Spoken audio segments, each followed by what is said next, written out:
What is going on, YouTube people? Neo Cards and Comics here. Always a spicy one. I like to do this video about every couple months. Hadn't done one for a while. Actually got a lot of requests for it, which is interesting timing on this. I've been getting requests for it for about the last week or so, saying, "Hey, can you do like an updated comp video or whatever? Yada yada yada. I like the way you do your comp videos. Can you check in on how the grading companies are doing with each other?" And then there's a lot of SGC shenanigans going on this week with Dustin and Dakota, and because Carlos had a great video yesterday, kind of talking about the inefficiencies between the grading companies. So it feels like a really good. It feels like the water is appropriately churned for this one, if you will. I have no grading company sponsorships. I am a friend and a villain of all the grading companies. I've had SGC. We're gonna get the caveats out of the way right out the gate. I've had SGC on the channel. I've had CSG on the channel. I am trying to get potentially maybe Beckett on the channel. I'll probably never have PSA on the channel. I don't know that they would ever come on my little old piece of the world, but I've graded with all four companies. I own all four companies. I believe there is a place for all four companies depending on what you're doing. If you're grading for PC, none of this should matter to you. We are strictly talking about resale value here. We might get into a little bit of turnaround times, price to grade, all that. We're not going to do the full math equation. That's not the purpose of all this. It's just to compare what each individual card's selling for. Cost to grade and turnaround times are changing constantly, especially in this market. Hell, 3 days after this video post, it could all change again when the grading prices get shuffled up again this week, if that happens. If SGC makes a move, BGS announces something, CSG, who knows, PSA, we don't know what's going to happen. All our purpose here is to look at, for the most part, another little dot on the list of things that we're doing, mostly looking at ultra modern here. I picked, I think, one card maybe from back in the 80s or the 90s, but for the most part, we are looking to modern to ultra modern. Once you get older, do things change? Maybe, I don't know. Go listen to Dustin and Dakota fight about it. As you go way, way back, it matters less. Eye appeal matters more. Dakota summed this up really well in his video. When buying the card over the grade actually matters, aka old school vintage, where eye appeal matters, centering matters, all that stuff matters a lot more. SGC and PSA specifically, because there's more vintage in those two, definitely merge closer together because the eye appeal actually matters. When you move into modern and ultra modern, when eye appeal is not as important, the brand matters more. You can like it, you can hate it. I don't know what to tell you about it. It is what it is. So with all that being said, let's go ahead and dive in and look at some price comparisons between the big four grading companies. We're going to start looking at all four as best as we can, and then we're going to end just looking at the three. The reason behind that is, and I'll just be straight up, CSG is really hard to comp with everybody else. So to kind of walk you through my process on this just a little bit, give you a little peek behind the scenes, I may have talked about this before. One, I pick cards that have recent sales across all four companies. So when I do these, sometimes the cards seem kind of random. The reason behind that is sometimes it's really tough to find four sales between all four companies. So what I typically do is I start with CSG because they are the trickiest to find. I search recent CSG 10 sales, take those, and then go look to see if there's recent PSA. PSA is usually not a problem. SGC and BGS 9.5 sales. BGS 9.5 starting to become a problem for a lot of this mid to low end ultra modern stuff to find recent sales. So some stuff we might have all four, some stuff we might not. It just depends. The back half of this video, we're going to throw CSG out the window and just look at the main three, if you will, PSA, SGC, and BGS, and look at some a little bit bigger cards, because a lot of the SGC stuff is under a couple $100 cards. It's hard to find like our Herbert Silver Prism in a CSG slab. It just is. Sorry, guys. I really like the label, or I really like the holder, rather. Label's not bad, but I really like the slab with CSG. So that's what we're doing. That's the thought process behind it. I want recent sales in all four within like at least a week or so of each other. I've seen people do these before, and they drive me freaking nuts because they're like, oh, look, this card sold for this much here, and then 8 months ago, it sold for this much. Oh, closing the gap. Why didn't the gap? Whatever narrative that they want to spin with it. I'm like, hello, The entire market shifts in a 2-week period. You can't go 3 months apart on comps because it tells the story that you want to tell.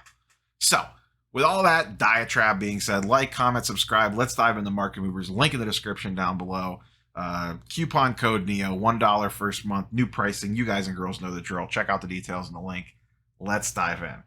First up, Tua, Prism, Disco. Like I said, gonna have a little bit random cards on this one for the CSG portion of this. Let's run these down. CSG is not in market movers yet, but I believe it is coming very soon. I don't know for sure when Market Movers X launches, but I know that CSG getting in the Market Movers is 100% on their radar and should be in there pretty soon. Let's go ahead and run these down. We have the PSA 10 leader in the clubhouse, $210. That was sold on 7/10. This BGS we are going to ignore for the purposes of this. It sold on May 30th, so there was no recent BGS sale on this one. SGC 10 714. $140, so about a $70 difference there. And then flipping over to CSG, this one just sold on the 25th, $63 for that one and a CSG 10. So obviously not too hot there, coming in like a third of PSA value, a little over half or a little under half of SGC value. Honestly, if a BGS 9.5 sold right now, it would probably sell for around this, but I'm not going to include that because it is not a recent sale. Moving on, we're going to look at Ohtani. Topps paper, PSA 10 190. This seems high to me. I actually double checked this. There was 2 sales.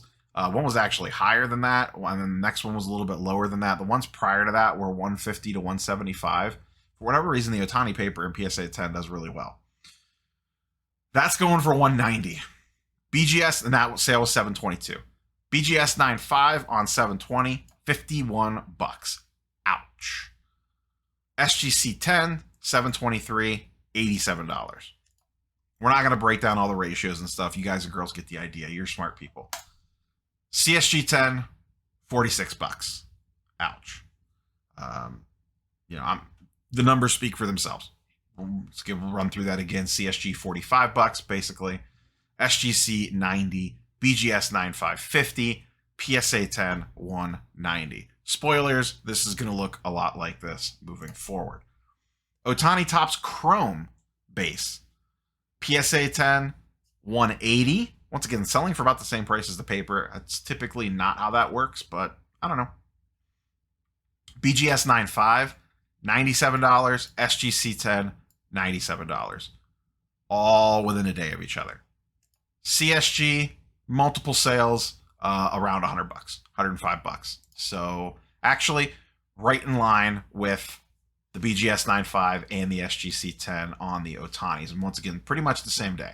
We would buy it now on July 24th, bids on July 17th. These sold on the 23rd, 24th, 23rd. Not bad. Oh, I forgot this one.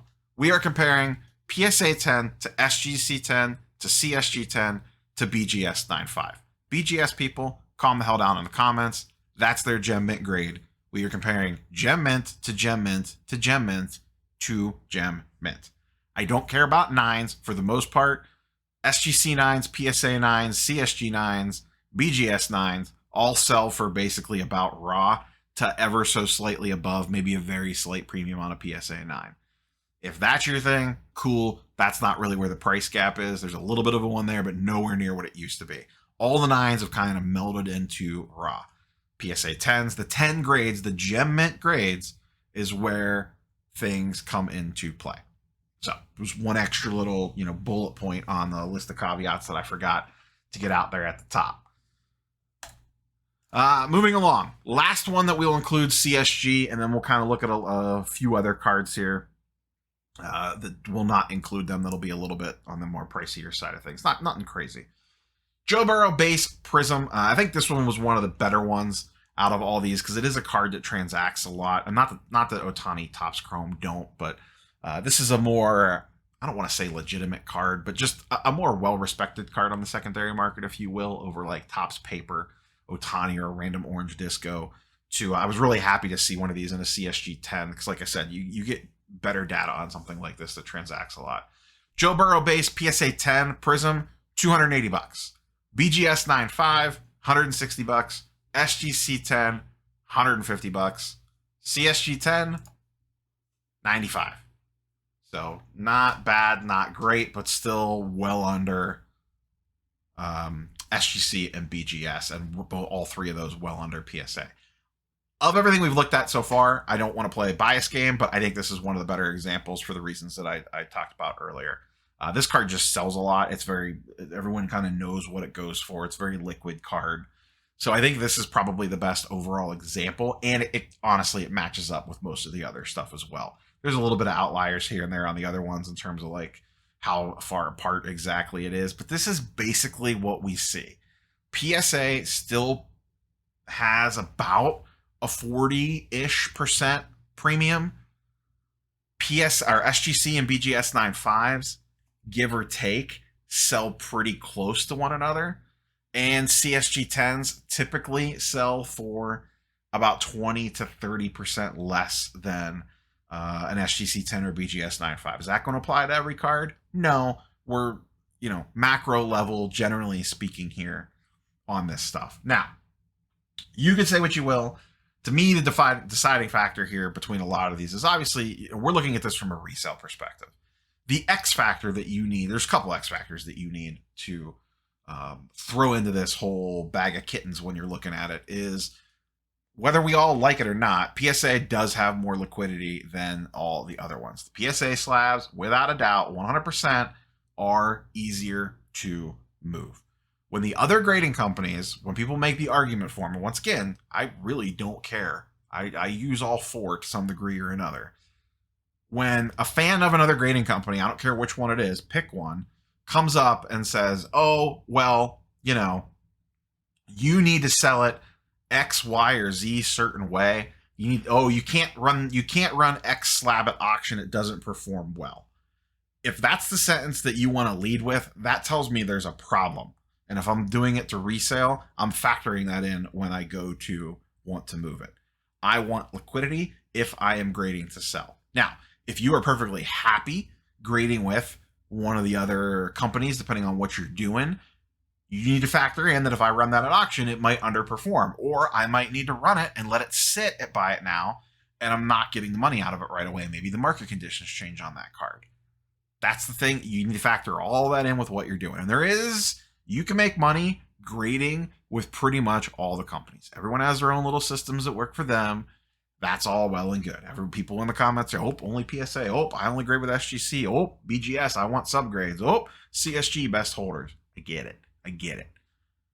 The secondary market views the market is going to market, to steal that term. I kind of hate that term, but it is actually, that's kind of how it works.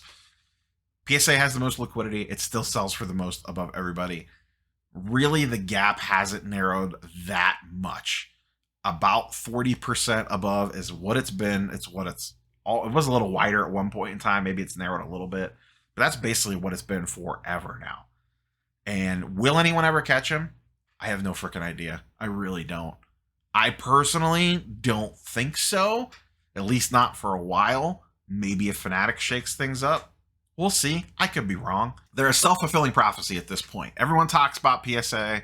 Everyone eBay searches for PSA. You go to do a listing. Oh, you start typing in eBay. It auto-fills in PSA. You watch all the vlogs. What are people looking for? PSA 10s. I want 10s. I want a PSA 10. All the data tools, because PSA 10s are the most transacted, make the data tools flow a lot better, makes the charts and graphs look pretty, so then everybody uses PSA 10 for all that stuff.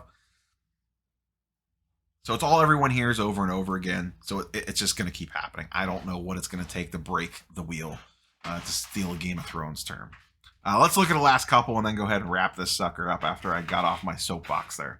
Let's look at 4 more cards really quickly here. Like I said, a little bit higher value on these, kind of more in line with the Burrow Prism. CSG 10s are not going to be included in this one because there just was no sales of them, is what it is.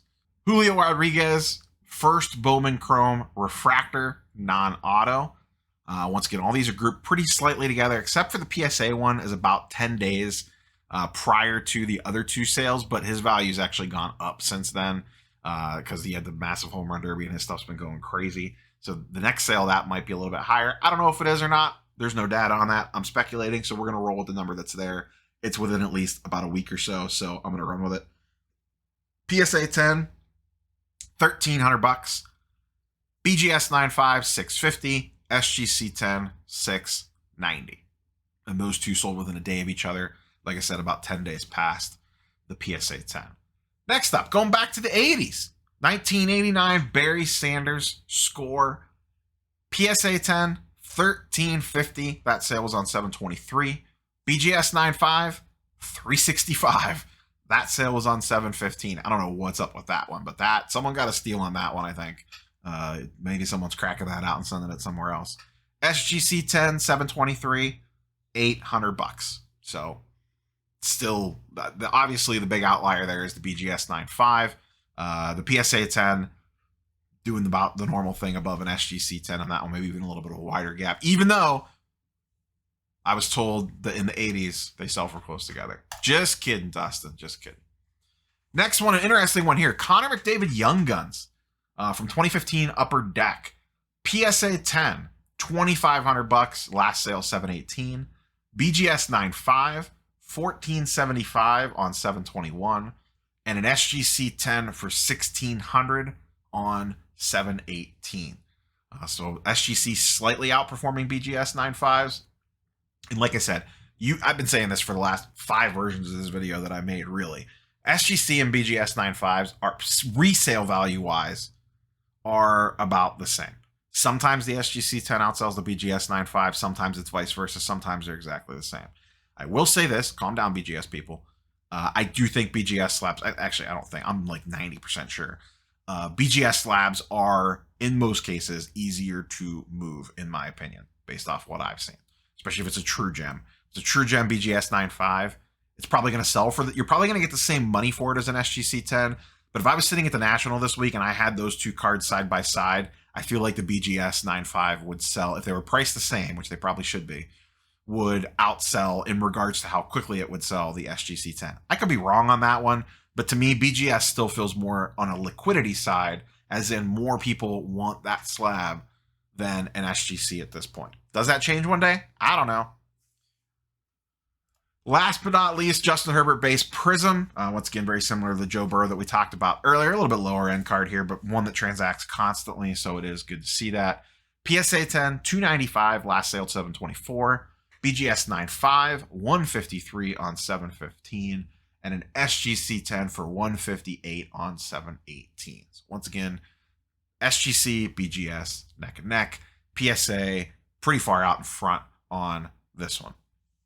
That's all the cards that I pulled for you guys and girls today. Curious for your thoughts and comments down below. These ones always bring out a lively discussion in the comments.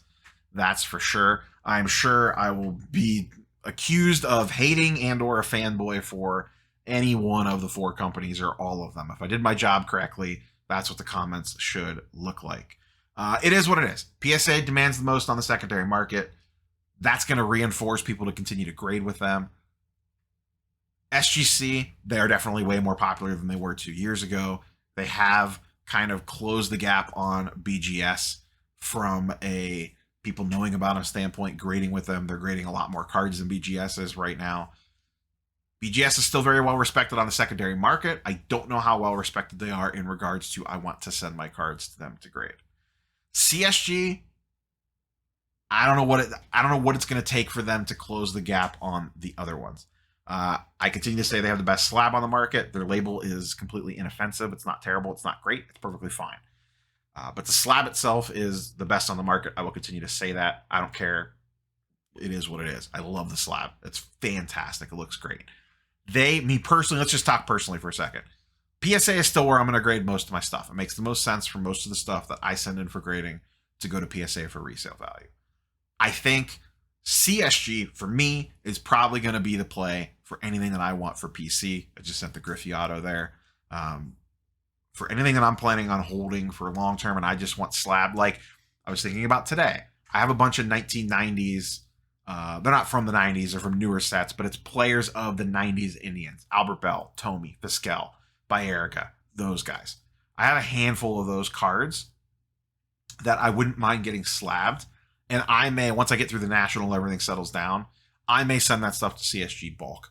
I don't care what it grades. I just want it in a nice holder so it's protected, so I don't have to deal with a mag. If it gets a 9, if it gets a 9.5, if it gets a 10, I don't really care. I'll send it bulk, $15 a card. Perfect. SGC is 100% a play if you are churn and burn.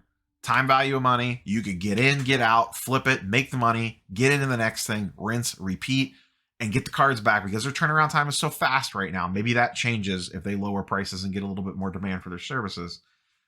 But you can really grind out a profit just churning and burning cards with them. It's not for everybody. I get it. A lot of people in the comments are going to say, no, that's a mistake. Wait for PSA and sell for the most. You're not wrong. The SGC guy's not wrong either. Both of you are probably going to make money. I don't know which one's going to make more. We could probably, actually might not be a bad video to kind of sit down and kind of run through the numbers on that. I kind of was thinking about that today, but SGC with a rapid turnaround, if you have access, the problem with that is you need access to a lot of clean raw to continue the churn and burn, or at least go out and buy it with the money that you're making back. So, but that is 100% a play as well. BGS is still the odd duck. I think they still make sense for RPAs. I think they still make sense maybe for first Bowman autos. I still think mostly for RPAs, sticker cards, things of that nature. Things that you don't think could PSA 10, but maybe could BGS 9.5. But if it falls into that category, do you risk it with SGC for almost like a pre-grade at $30? I don't know. There's still a use case for BGS, but it's just the flow chart that you have to go to get to them right now is just tricky.